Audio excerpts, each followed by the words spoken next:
Hello, and welcome to the Realign Journey, your unfiltered guide to self-discovery and reconnection.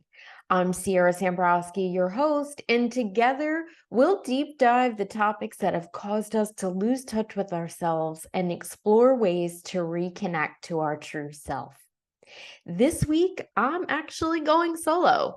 So let me just introduce myself to some of you if you don't really know that much about me or who I am.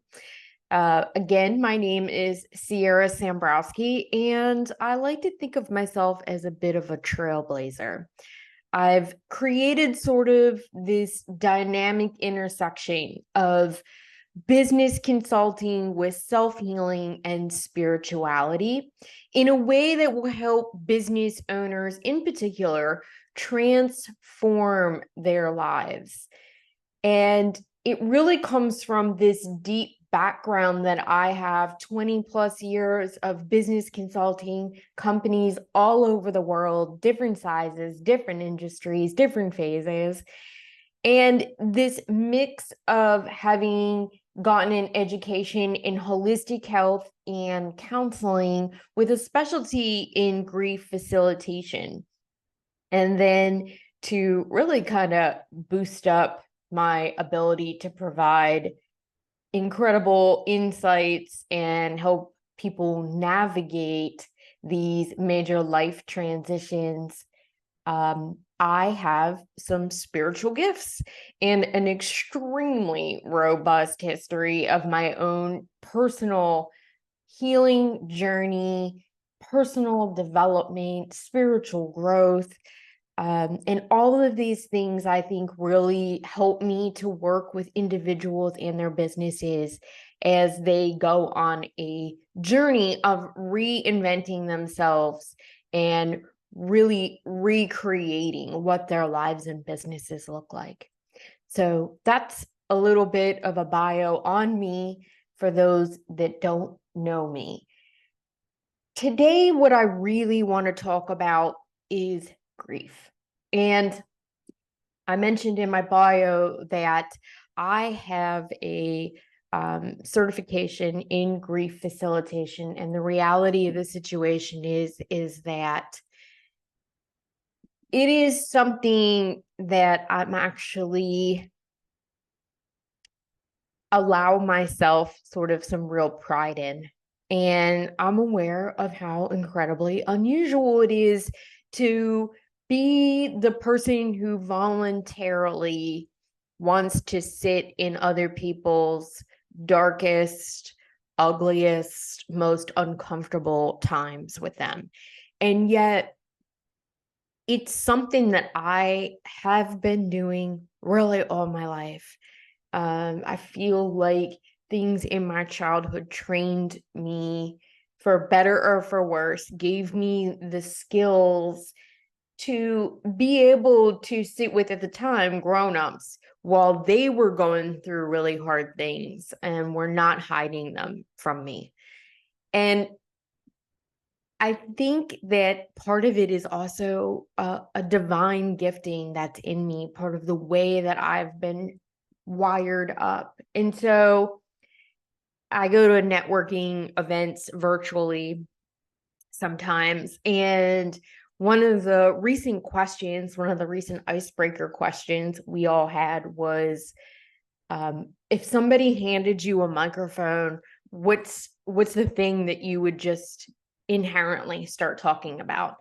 And so for me, that thing is grief. And it's a hard topic. It's one that people really don't want to talk about. And yet, part of what makes me so passionate about having these conversations around grief is that I think it's deeply misunderstood. I think we still, at this place in society, in our culture, particularly here in the United States, hold this idea that grief has to come from a physical death. And I think we hold tons of judgment around ourselves it's interesting. It's one of those areas that it seems like we actually judge each other less on, but we are more self-critical and more self-judgmental for ourselves about grief, and holding these shoulds and standards to that you're allowed to grieve, that you're not allowed to grieve. You should be over this by now. Don't let it get you so far down because other people have things so much worse than you. Other people have had really traumatic, terrible deaths in their lives, and they weren't acting the way that you want to act. And these are the things that we have, the conversations, the way that we speak to ourselves about grief. So there's a lot of self-criticism. There's a lot of self-judgment. There's a lot of, I don't even know what the right word is, but we're really, really hard on ourselves about grief and allowing ourselves space for grief. And it's interesting too, because like I said, there seems to be all these societal rules about, well, this is how long is appropriate for you to grieve. And as somebody that has been trained as a grief facilitator, what I would say is that, and I think this is becoming more a part of our everyday conversations anymore. Not every day. I think this is I see it floating around out there on social media and in articles and things like that. Let's put it that way. It's creeping quietly into a new conversation around grief. But it's this idea that you never really get over, completely finish grief. Grief will always stay with you in some form or another. Does it soften? Absolutely. Does it become less painful? Maybe. Does it take up less of your waking hours, mental awareness, the weight of the presence of it in your life on a daily basis? Yes, it will, if we allow ourselves to process and move on. Though I believe personally, from what I've seen in working with others, is that eventually it at least lessens a little bit. Even if you've done nothing for 20 years, it will start to dissipate slightly on its own. It loses some of that sharp edge that causes us to not take deep breaths. And it impacts us in such a way that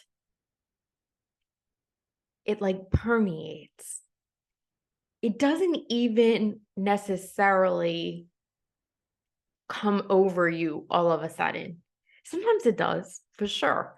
And I'm sure a lot of you, if not all of you, have heard about the 7 stages of grief, right? And so there's this process of going into denial, and then all of a sudden, there's anger and sadness and whatnot. And I think that's why grief for most people does not hit them straight away. It's this creeping in, this slow seeping, and it starts to dull all of our senses. It starts to dull our joy. It starts to dull our connection. It starts to dull our passion, our purpose, motivation, sense of fulfillment. It just starts to creep in, and it will overcome your life. It does overcome people's lives all the time. And because it has this kind of slow growing process, I think it, in particular, for type A people who want to stay real busy and want to try and compartmentalize difficult feelings and difficult situations and emotions off to the side. And they just want to focus on action and productivity and getting things done and staying in motion. You really don't realize it until usually something else happens that dramatically gets your attention. And then all of a sudden you're like, damn, it's been, I don't even know how long now since I really felt like I was living my life the way I wanted, the way that brings me happiness and joy, the way that makes me feel connected to other people in my life, the way that I'm really fired up and inspired about my job or the nonprofit I volunteer for or my hobby or my business. I somehow lost those sparks of life along the way. And that's when, if you start to get really curious with yourself, about yourself, you might discover that the reality of the situation is that grief triggered this dulling of your life experience. Somewhere along the line, back when you had maybe the death of a pet. You know, I've had clients that have come to me and said to me, I don't really know that I'm actually grieving in any way. I don't think so, but for some reason I felt like maybe I wanted to just have a little session with you and see if there might be some grief. And I'm like, oh, okay. Well, I mean, has there been anything that's happened? Has there, been a death in the family?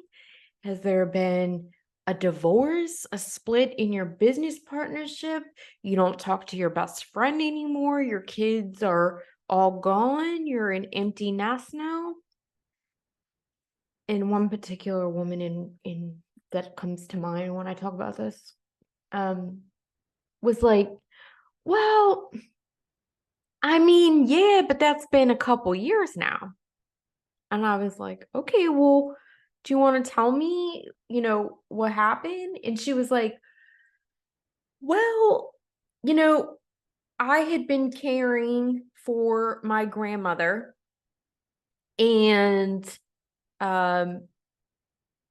she was living with me as she was in her final stages of life. She had dementia, but we were really close when I was young, and I really felt like I wanted to take her in. And so she passed during the height of the COVID epidemic.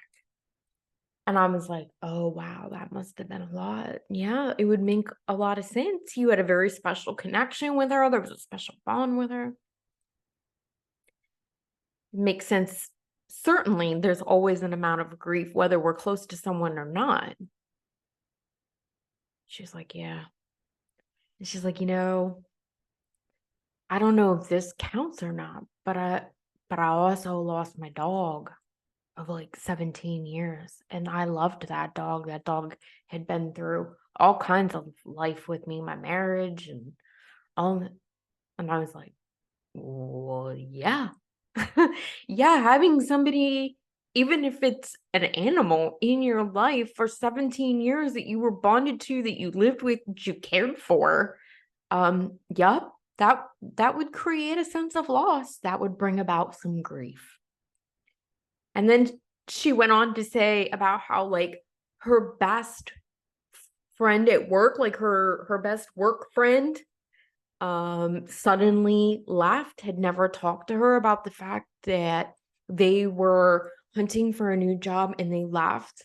And even though she wasn't mad at them, she felt really, really devastated and alone now. That was, something that she looked forward to, being able to converse and work together. And I'm like, well, that's loss. That's 100% loss. And there was some other thing that also is really about loss that was there. And all of this had happened like in 18 months for her. That's a lot, y'all. And yet here is an incredibly smart woman, very successful in the ways of business and life. Nobody questions her intelligence, master's degree, She could not personally identify whether or not she was grieving. And so, when I give talks, when I talk to other people around this idea of grief, one of the things that I try and do is create a definition for grief.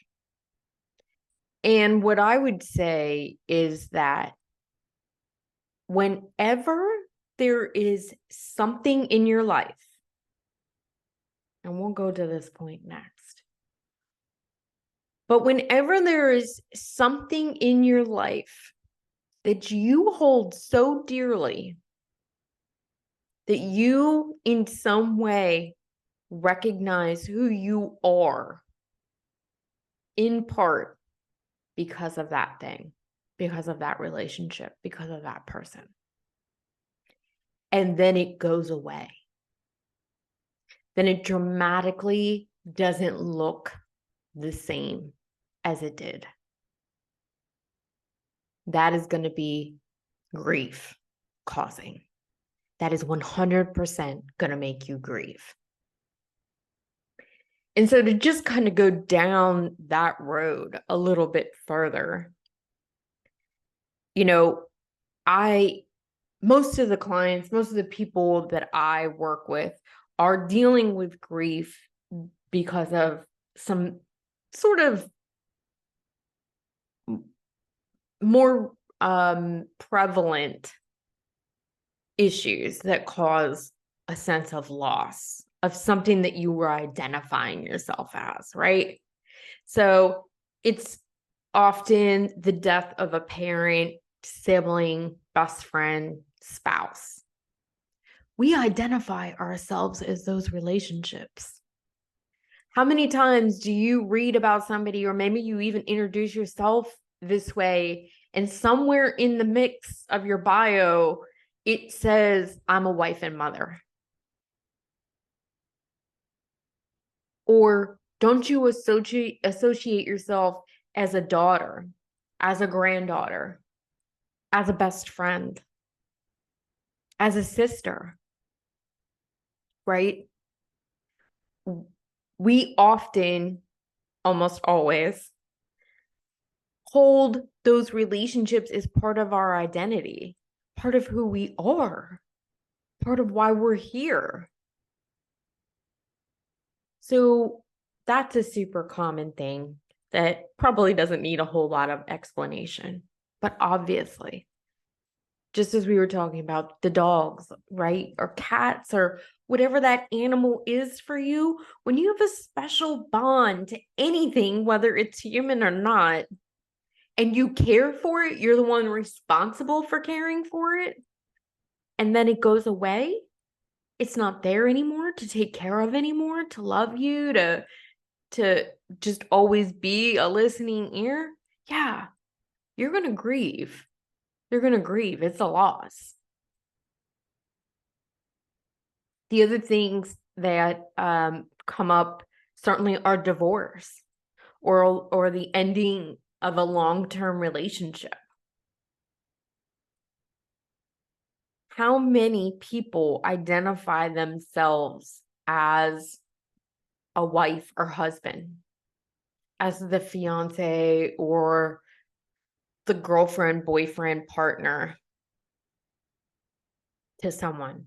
We rearrange our lives to be in romantic relationships.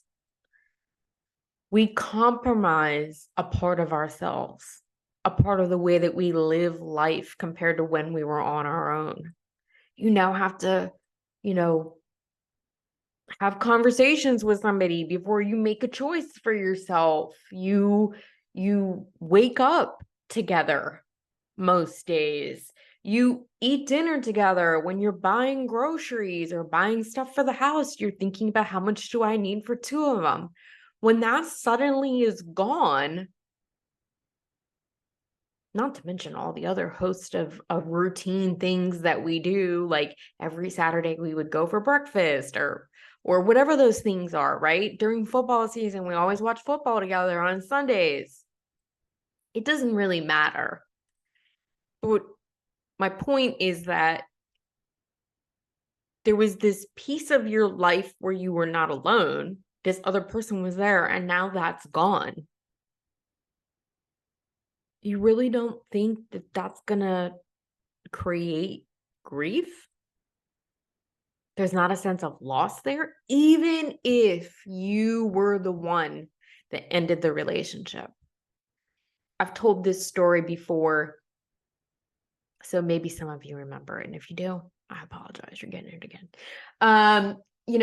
The reality of the situation is that I had been married. I was married for 10 years. The last few years of that, I was unhappy and I blamed myself. I thought there was something deeply wrong with me because my ex-husband is a really good man. And so I really have absolutely nothing bad to say about him. And I, for sure, like I said, I thought the whole issue around not wanting to be married was me. I thought there was something wrong with me. I thought I was broken in some kind of way. Maybe I'm not capable of being able to be loved by somebody, by being able to stay in commitment with somebody. I didn't know, honestly. I didn't. But I absolutely blamed myself 100%. And so I went to therapy. I went to therapy for a couple years on my own, thinking that whatever this was, I needed to fix it in myself because I had no real reason to end my marriage or to even have a desire to be divorced from this man that was a good husband. And we had even tried couples counseling. We had tried doing counseling like, Christian marriage counseling. And at the end of the day, I pulled the plug. I said, there's nothing else we can do here. There's nothing else I can do here. And I don't know that I had ever really fully accepted that it still wasn't my fault in some way. Not at that point, I'm pretty sure, looking back on it, that I had not. But either way, I had ended the marriage. I knew without a shadow of a doubt things were not changing. Like I said, I'd been at this for years, hard. Things were not changing. Things were not changing in the way that I felt every day. Things were not changing in the dynamic of our relationship. And that's okay. Because sometimes we are with somebody, even in friendship, in a work relationship, it doesn't matter. And then it just doesn't serve the two of you anymore. And that's really where we were. And so I ended the relationship. And everyone would have thought, oh man, did I take a bunch of fucking flack for it too? That was not easy. It was not easy because so many people in my life were really resentful and angry with me and blamed me and judged me for that. That's a whole nother freaking episode.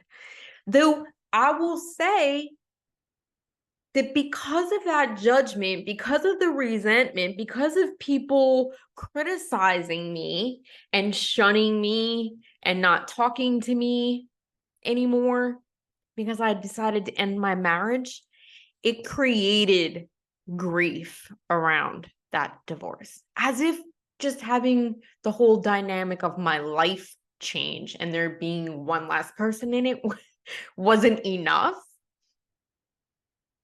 It was definitely compounded by all this other, like I said, the criticisms, the judgments, honestly, the abandonment that, people choosing to not be a part of my life anymore because they couldn't understand or sympathize with why I would end, what seemed to be what most maybe would consider a good marriage.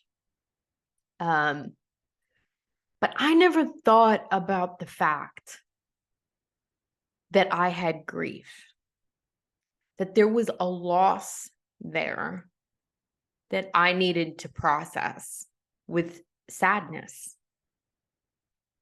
And it was years later before I realized, as is with a lot of grief, how much we hold guilt and shame around our choices, our behaviors, things we didn't do, right? That sense of regret.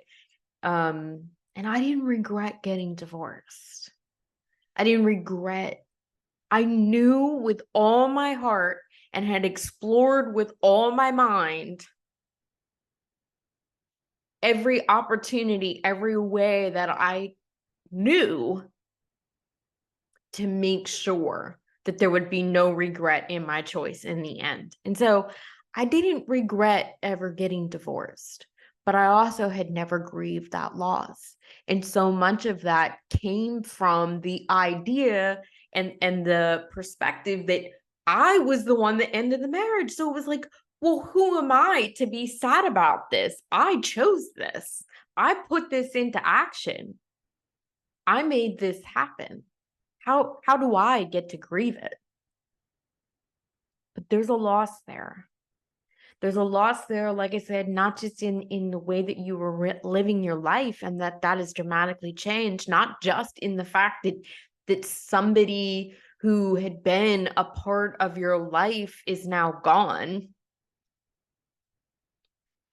but it was also around the idea that I had, with 100% certainty, entered into this marriage with full commitment that this was going to be a relationship I had for the rest of my life. I never went into it thinking, well, if this doesn't work, I guess I'll just get a divorce. Never. And so there was this loss of what I think, for me, I thought of as a piece of my integrity, because I had made a commitment and I was not one to not follow through on commitments. And so there was such a tight belief for me around that. A, that's why it took years for me to end the marriage. B, it's really where the deepest sense of grief came from for me, because I had already started to process the loss of the relationship, the ideas around my life changing and how that was going to look, and whether, in the course of those years of therapy and trying to work on things so actively. But one of the things I had never looked at, one of the things that I had never started to address, was that in some way, the way that I believed of myself, my image of myself, a piece of that had died. a piece of that had died because I never thought that I would be a quitter.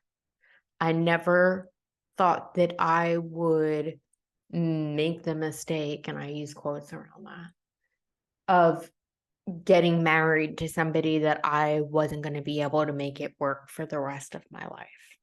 It never occurred to me. And so when that happened, it was like I had been lying to myself. It was like a part of who I thought I was died. And that is very true in a lot of ways. And that's, a big part of the other piece of where grief comes from for so many of us is in these ideals and in these things that we hold as sort of dreams for ourselves or expectations of ourselves, of our lives. There's a lot of grief that comes from not being able to have children, if that's something you always really wanted for yourself. That's huge for people. Empty nest. You're no longer this parent with children under your roof to care for. They're depending on you for survival every single day. And so many of us identify ourselves as moms or dads. If you've not started to diversify your life, if you've not started to truly allow them space to be independent and start creating their own lives and making their own decisions, even if they're going to fail and mess up, which of course they are, and start to really explore who you are now, because who we are when we have children is definitely not the same person when they leave. But that's where this comes from, is that we put so much of our soul energy and focus, usually outside of our jobs, our careers, our businesses, goes right to the kids if we have children. And so it's such an integral part of our identity and where our priorities lie, that if you don't already start making that shift into rediscovering yourself, rediscovering your marriage, rediscovering your friends, rediscovering hobbies and passions, independent of your children's and their response, and being responsible for them, making them the ultimate priority in your life, if you don't start to make that shift and start to get curious and explore away from that, empty nest is going to be a major freaking hit. It's going to be a major hit. So there's a lot of grief, because like I said, who you were before, and now here you are standing in this house alone. It's empty. There's no one to make dinner for. There's no activity to run them to. There's no other kids coming over to fill the house with noise and annoyance and all the other things, right? And you're lost. You don't know who you are anymore. You don't know who this version at this time and place even is. You don't know what you like. You don't know what you want. You don't know what is fun. There's a huge gap. That's a lot of loss. And a big part of some of the conversations that I've had too, and I just want to bring this in before we start to wrap up and close this conversation, is the idea around also grief for our childhood. Even if you had the most idealistic childhood and you didn't really have things that other people would consider as traumas or real trials in your childhood, there's some part of you likely. And it may just be a little part. So maybe it's not really impacting or affecting your life. But we often have such strong expectations where it's so drilled into us what the parent-child dynamic is supposed to look like in the most ideal way. It's so drilled into us about, what the ideal, the healthy, the perfect family environment and dynamics look like. And if you've not done work on this, you're carrying some of that somewhere. And it's showing up in your own parenting relationship that you have with your children now. Absolutely. And there's some part of you, that little part of you, that has some sadness, some grief around where it fell short from the stories and the beliefs that we have picked up and held as truth. And the thing is that when we're kids and you are being formed, your ideas of the world, your perception of the world and of yourself are being formed, you don't know any different. So you just see, the families on TV, or you see what it's like at your best friend's house, or you somehow read it in a book, or I don't even know where it comes from. But somewhere along the line, maybe it's your church, maybe it's, your aunt and uncle, what their family look like what their independent family looks like. It gets picked up and impressed in us. And it's not the same story. It's not the same perspective. It's not the same version for every one of us. So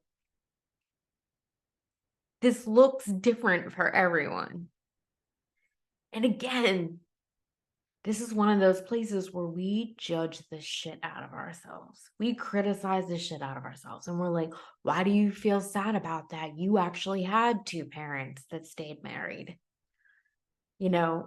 Why do you feel sad about that? You guys weren't poor. We weren't poor. We had everything we could ever need growing up. I wasn't abused or any of that. These are the stories that we tell ourselves that make us suppress the sadness that's there. And then if you're someone more like myself, to be quite honest, that had enough chaos and trauma in your childhood that you have things that you have to.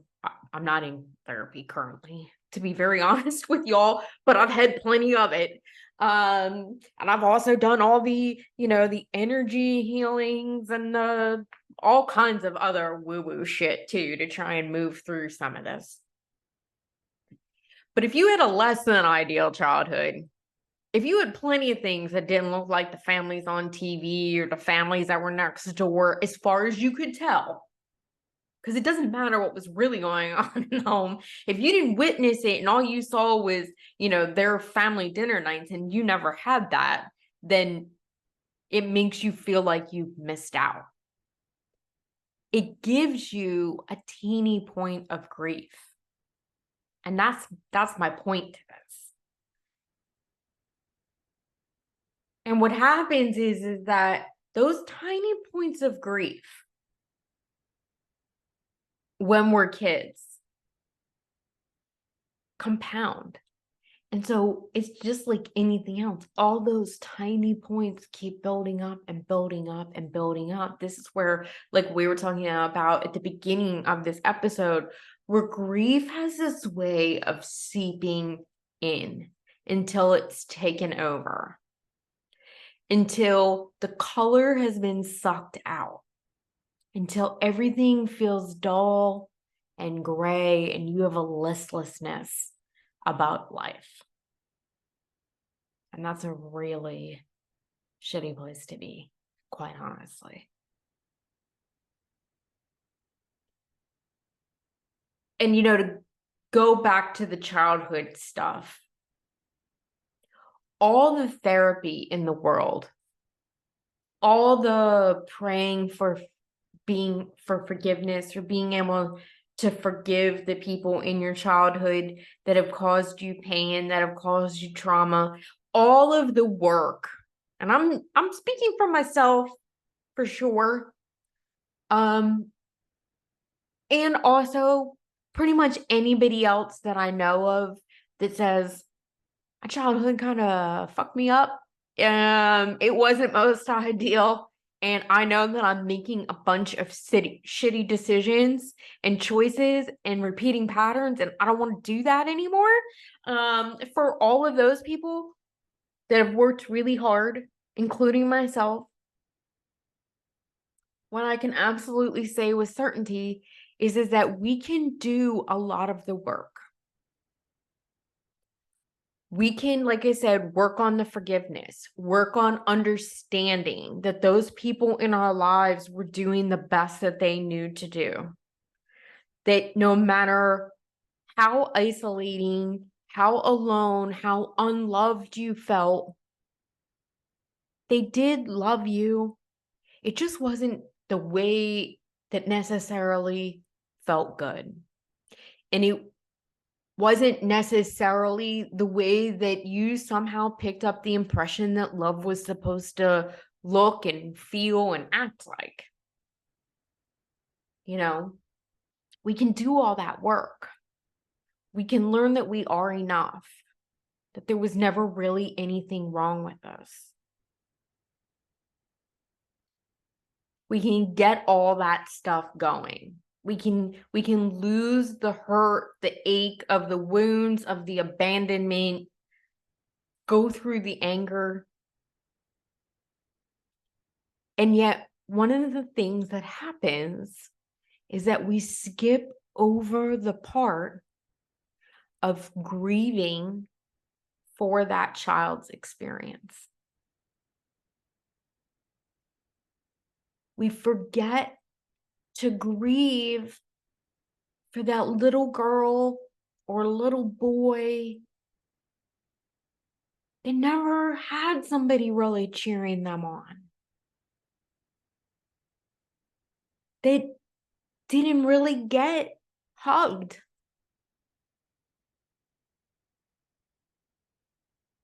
Because we can do the work on ourselves and how it impacted us. And we can do the work around forgiving the other person or the other people that are involved.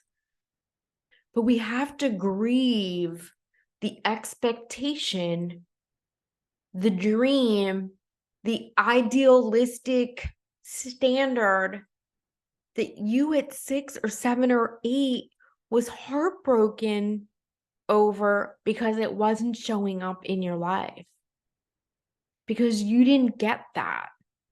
It's beyond saying and learning through therapy and all the other things that this was never your fault, because that's true too. And we only ever usually work on the part where we get to a place where we can go, it was not my fault. And I'm going to stop acting out and making choices subconsciously that are motivated and driven by this idea that I somehow deserved that or it was somehow my fault. That's where we focus our therapy on, right? But what about the loss? What about the loss, the gap of never having what you had believed so deeply in your heart was what you would have deserved, what everybody else was getting? That's where that idea that there was something wrong with us or that we did something to not deserve it actually comes from. You have to grieve, even if it's illogical. If you had a dream all your life, from the time that you were a child, that you wanted to be a musician, you wanted to sing on stage and be a superstar, and yet that was never supported for you. Maybe you didn't really have the talent. Who knows? But you probably did, because there's tons of musicians and singers out there that have questionable levels of talent, right? But you didn't have the support in it. No one was helping you. Nobody was telling you, you can do this, you can give it a go. In fact, what your experience was is, don't be ridiculous.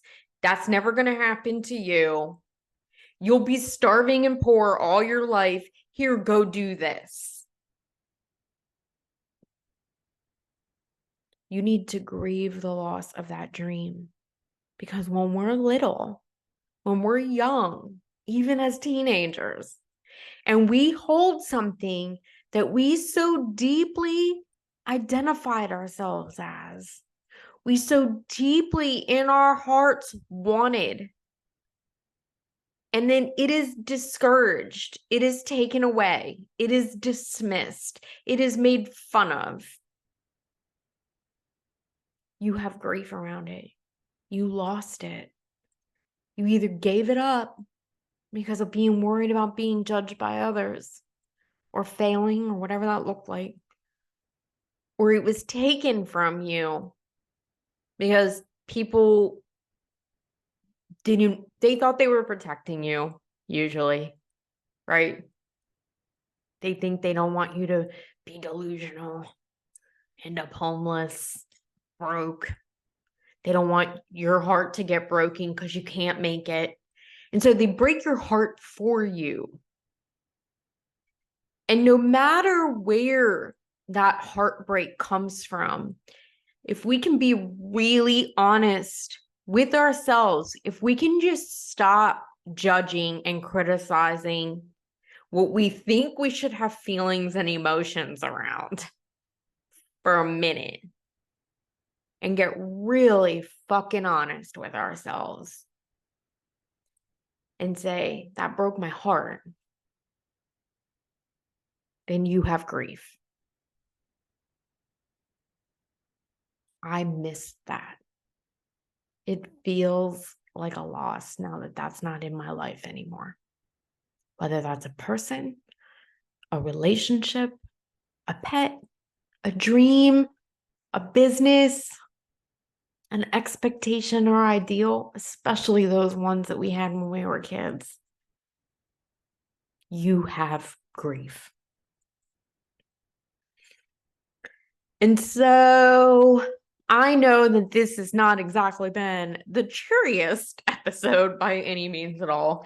And it's probably slightly less entertaining because I'm here all by myself.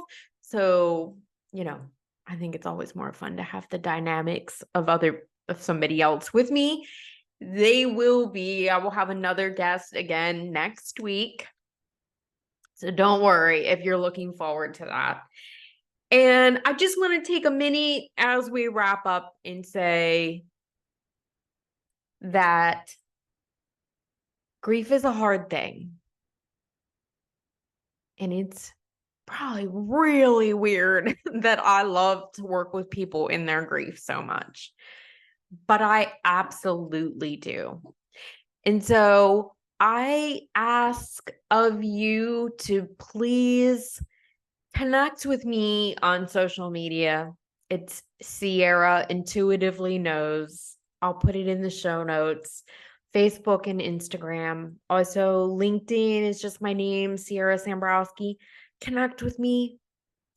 I try and share things that are encouraging, that help you feel not alone, give you tips and ideas on how to move through it. And you may always direct message me and reach out to me if you think I can be of support to you in any way. So I just want to take that minute and invite you all to connect with me. Also, if you are listening to this, if you've listened to any of my other episodes, I would super love it, no matter which platform you're listening to this on. Please leave me a review. Please follow.